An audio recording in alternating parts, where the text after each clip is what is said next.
Je suis l'ancien maire de Saint-Élimie, ancien conseiller général, ancien président de la communauté de communes.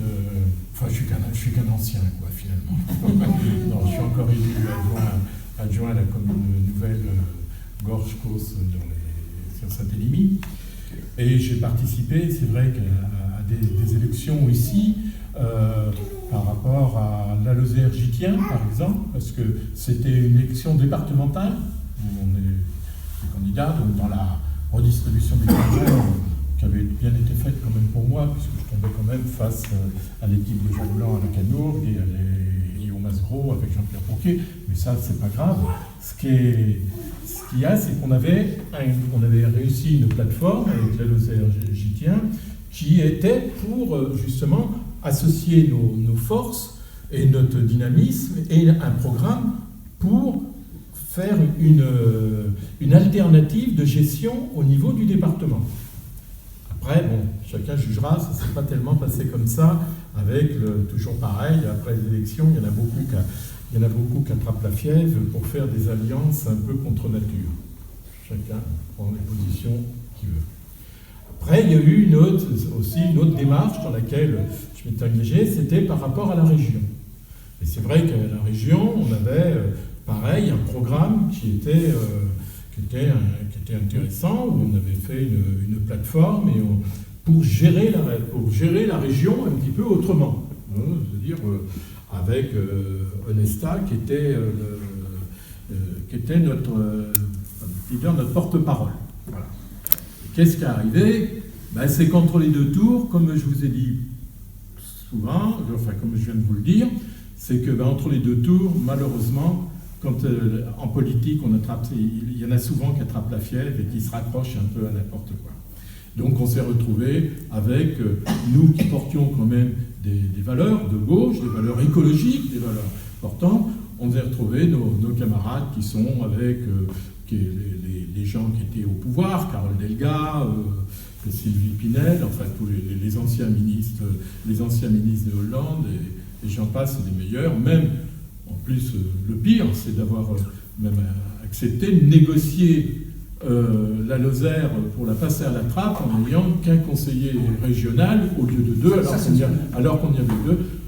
La Lozère a été considérée dans les négociations comme une mesure d'ajustement pour les partis politiques.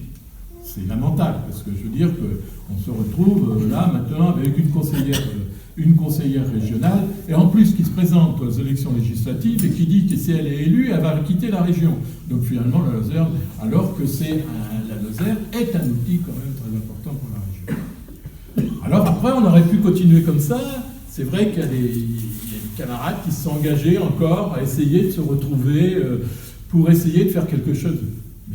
Pour faire quelque chose pour ces élections. Sauf que ces élections-là, c'est des élections législatives. Donc, qu'est-ce que c'est? Il l'a très bien rappelé, notre camarade Christian, c'est une élection pour élire des députés pour un programme politique sur lequel on va ou participer à un gouvernement, dans une majorité, ou ne pas s'opposer, mais sur un programme bien clair.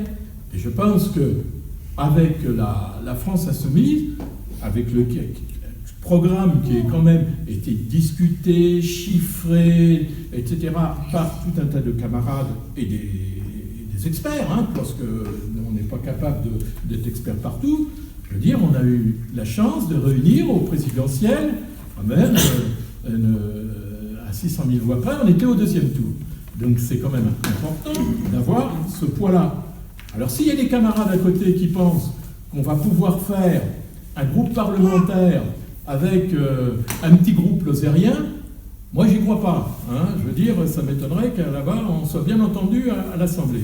C'est pour ça que la France insoumise, avec un programme bien clair et qui n'a pas changé, comme l'a dit Christian, qui n'a pas changé entre les 4 et qui ne changera pas entre les 4 tours des élections, c'est-à-dire les 2 présidentielles et les 2 législatives, c'est pas un programme qui va changer, c'est pas un programme qu'on va négocier à la Macron là.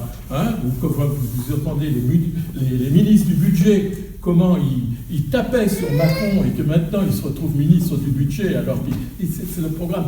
C'était toujours dans le libéralisme, mais enfin, quand même, ils ne sont pas fait de cadeaux, même dans le libéralisme. Donc je pense qu'il y a un programme cohérent, présenté sur 4 tours, hein, les 2 à la présidentielle, sauf qu'on n'a pas pu le présenter au 2e tour de la présidentielle, mais là on a la chance, si vous voulez, je pense, au niveau des législatives, de pouvoir avoir un minimum, et j'espère un maximum, d'opposition claire, pas négociable avec machin, patin, couffin, un programme d'opposition clair, ou un programme de gouvernement si on est majoritaire, mais c'est très important d'avoir quand même vu actuellement, comme tous les libéraux s'associent entre eux, il n'y a pas de problème, on ne sait plus qui est qui, au Parti Socialiste, au Parti Républicain, aux centristes, ceux qui s'y retrouvent, ils ont de la chance. On sait qu'on a, on a un parti d'extrême droite et xénophobe qui est le Front National.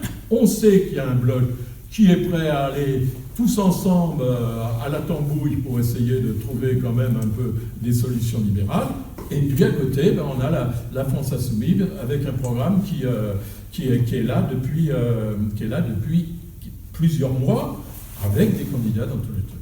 Voilà, c'est pour ça que l'engagement, si vous voulez, que la France Insoumise, je pense que c'est quelque chose d'important, et c'est peut-être une chance d'être arrivé à avoir un mouvement qui est réfléchi avant, qui se présente aux élections et qui est un mouvement de gauche. Moi, je vais mettre ça dans le jour.